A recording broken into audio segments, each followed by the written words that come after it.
In questo video ti faccio vedere come puoi ricaricarti di energia dipingendo un bellissimo mandala in rilievo su una tavola di legno. Dopo l'unboxing partiremo da questa opera d'arte grezza predisposta per accogliere le tue emozioni, che potrai far fluire grazie ai colori su questa superficie speciale.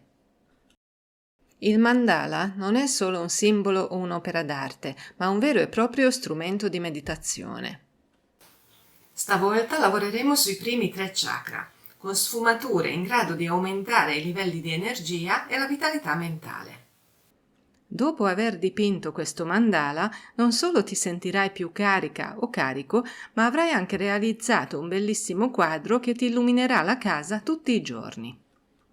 Ciao, io sono Francesca Berta, artista visiva e scrittrice.